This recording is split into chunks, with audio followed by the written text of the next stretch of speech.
Bora? Luz. Foi. Então, queridos amigos, estamos aqui na reta final desse dia maravilhoso aqui em Esteio, no Parque Santo Inácio, Espaço Rei Pelé, 28ª edição do Sarau Natural. Já aconteceu de tudo nessa tarde aqui, muitos talentos reunidos como sempre, mas tivemos aqui um momento muito especial que também é papel do Sarau, que foi termos aí um pequeno diálogo, público sobre as movimentações que estão acontecendo aqui na região, sobretudo na área artística, cultural e da economia solidária, economia criativa, dando as mãos aí a questão da cultura e também a questão do movimento negro, que é uma pauta sempre prioritária, sempre importante, Então estamos aqui com algumas dessas pessoas maravilhosas, sendo a Janice, aqui do Movimento de Economia Solidária de Esteio, Leila Silveira, a pessoa à frente do Ciranda, em Canoas, um ponto de cultura fantástico, Mestre Charles Scholl aqui, que dispensa apresentações, um cara que articula aqui o movimento solidário em todo o estado, e uma visita muito especial aqui, a Renata, que vem lá de Canoas, ela que é uma das lideranças do movimento negro aqui no estado, inclusive vestida com a camiseta do Afro Origem, um movimento muito bacana aqui que está acontecendo, Então começamos contigo aí, Renata, conta pra nós aí do inusitado da tua visita aqui no Sarau, como é que tu veio parar aqui, E como é que foi a tua outra missão aqui em Esteio, que sabemos que tu veio aqui, em diligência. Sim.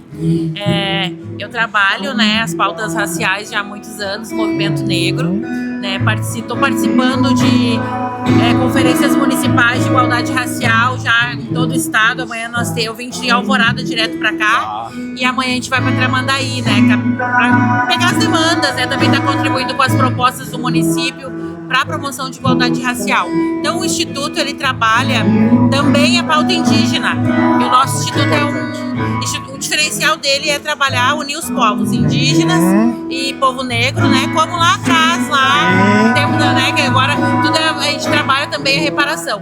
Então, quando eu vim aqui em Esteio, na questão da conferência, a gente colocou a pauta principal, que é a rearticulação do Conselho de Igualdade Racial, que ele seja separado, desse conselhão que tem aí, como dizem, mas que para que a gente possa mesmo, a gente trabalha mesmo para promover equidade, Igualdade já foi, a gente quer equidade hoje. Essencial, fantástico.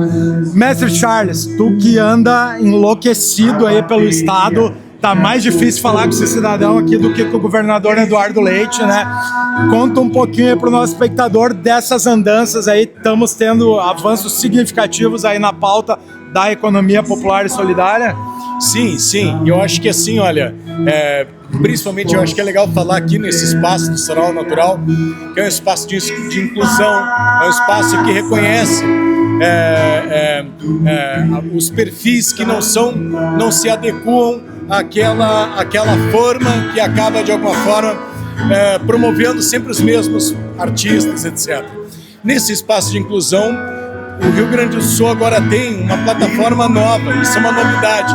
Nós anunciamos a plataforma aqui no Sarau Natural, nessa terceira edição de Esteio. A primeira foi lá na Casa Verde, a segunda foi lá na Rua Coberta, muito legal, e a terceira agora aqui no centro geográfico da cidade, no bairro Santo Inácio, no Espaço Rei Pelé, permitindo que essa ideia circule, inclusive na cultura periférica, um processo inclusivo. E essa plataforma digital, ela permite que as pessoas que tiverem sugestões para o crescimento do Rio Grande do Sul para as próximas décadas possam fazer diretamente, que é assim, gov.br/Pacto RS25. Pacto RS25, Crescimento Sustentável Agora, uma plataforma que está aberta. Nós anunciamos aqui no Sarau e diversas pessoas já se inscreveram para o encontro que nós vamos ter na semana que vem. O Sarau está de parabéns pela promoção e pela luz que joga, uma luz de justiça e uma luz do palco que joga sobre os nossos artistas locais e periféricos, porque a cultura, se a da periferia não está no centro, ela não deixa de existir, sempre existiu. E o Sarau dá luz para a nossa cultura. Maravilha! Dona Leila, tu que organizou esse time aqui, super bacana, super consciente, né? Sim. Fala aí um pouquinho pro pessoal que não estava aqui, porque, né, cometeu essa gafe de perder a data do sarau aqui, não conseguiu presenciar o diálogo que vocês propuseram ali no palco, né? Sim. Então, sobre o que foi essa conversa, né? O que tu anda articulando aí com esse pessoal? Basicamente, quando a gente foi buscar as pessoas que foram certificadas como ponto de cultura, não só em Canoas, mas na Redondeza, a gente também acabou descobrindo, digamos assim, desvendando, colocando à vista e à mostra a cultura periférica, a cultura comunitária, as cozinhas solidárias, as cozinhas comunitárias. Conhecer, saber e entender é fundamental para qualquer cidade, pequena ou grande.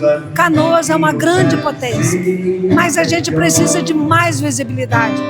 Trazendo para Esteio, vindo aqui com a projeção do sarau ao natural, nesse palco aberto, independente, maravilhoso, a gente consegue conversar com a presidente do Movimento da Igualdade Racial lá de Canoas, com o Charles, que representa o Fórum Democrático, com o Jaguara, que é um empreendedor cultural desde 25 anos atrás, comigo, que sou uma interessada em saber quem são e aonde estão esses coletivos, essas comunidades. Conhecendo eles, eu entendo mais da cultura da cidade onde eu estou vivendo. E isso é um desvendar, é um descobrir, e isso é a parte mais maravilhosa de tudo. Essa é a Leila, pra quem não conhece, hein, gente? Mas vocês aqui, ó, devem conhecer também a Janice, que é uma futura milionária, tá? Porque, para quem não lembra, ela é a detentora dos direitos exclusivos de produção das sacolas do sarau. Ela foi a pessoa que fez a primeira sacola artesanal do sarau natural, que um dia valerá milhões no Museu do Louvre, né? Então, Janice, você já falou com a gente na outra ocasião, mas gostaríamos de uma atualização. O que tu anda aprontando da edição anterior para hoje? Sim, nós estamos com a Feira da Economia Solidária em todas as estações do metrô. Agora, hoje, finaliza a de Esteio aqui. Na primeira semana de cada mês acontecem as feiras de economia solidária em todas as estações do metrô. Essa é a Janice, pessoal, liderança comunitária e da economia solidária aqui da região, sem contar que é uma artesã de mão cheia, né? Voltaremos depois, só um pouquinho, deixa eu retomar aqui com a Renata. Renata, a gente conversou ali um pouquinho sobre as outras pautas, né? E tu tá mais focada na questão do movimento negro, mas como estabelece esse diálogo, né? Porque a gente sabe, por exemplo, que a cultura negra, por séculos, né, foi minimizada, menosprezada, excluída, enfim, tudo que for de pior, né? Banida, censurada, proibida, né, e tal. Então, como é que a gente consegue restabelecer essas pontes, né? Reinserindo o pessoal na economia criativa, dando essa autonomia de volta, né? Como é que tu tem conseguido fazer essa conexão aqui com o pessoal dos movimentos culturais, de economia popular? Sim, a gente trazendo para nossa atualidade agora, né? Porque historicamente, né? Quando traz a questão dos terreiros, a questão das cozinhas, a questão do povo preto que sempre acolheu a todos, é aquele povo que não exclui ninguém, a gente consegue dialogar com todas as classes, com todas as pessoas. Então, quando a gente se propõe, né, que é o que a gente estava conversando, a gente está conversando bastante, eu e a Leila. Por quê? Porque como agora eu também estou na questão das culturas populares, porque as culturas populares são o quê? Culturas periféricas. Aonde é que está o povo negro?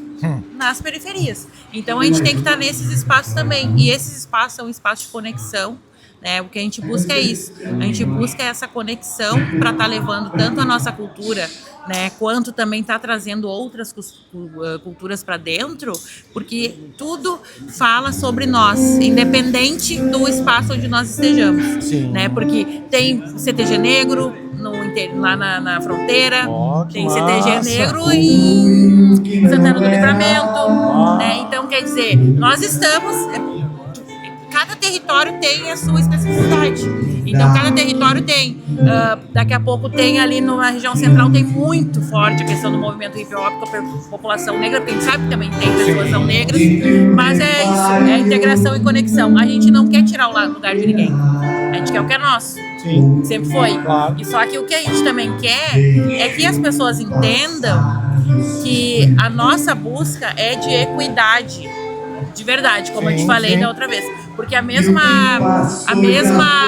oportunidade que o menino negro tem não é a mesma oportunidade do menino não negro.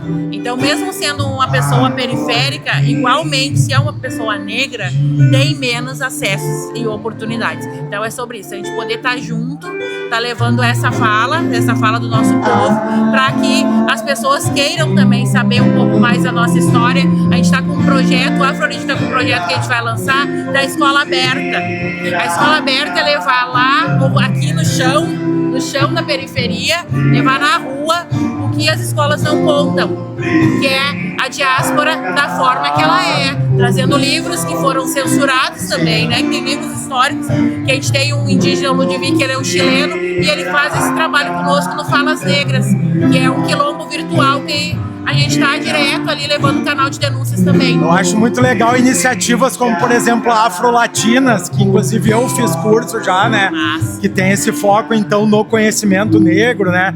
Porque hoje está vindo à tona, né? Que muita coisa foi mascarada, o conhecimento já estava lá na África, de matemática, de astronomia, de uma série, né, de saberes que foi rotulado como grego, romano e tal, mas que sabemos, né, que já acontecia muito antes e tal. E tu falou também aqui numa questão importante, que é isso, né, que uma pessoa mesmo sendo periférica, né, a questão étnica vai trazer uma diferença, mas a gente sabe que ainda tem um outro agravante nisso, que é a questão de, se tu for uma mulher, pior ainda mais, né? Então eu gostaria de saber um pouquinho também assim, desse trabalho que vocês têm feito mais direcionado ao empoderamento feminino. Sim, eu faço parte também da Rede Nacional de Afroempreendedores. A Reafro, ela veio para o Rio Grande do Sul, onde tem o Ilhota Hub em Porto Alegre, né?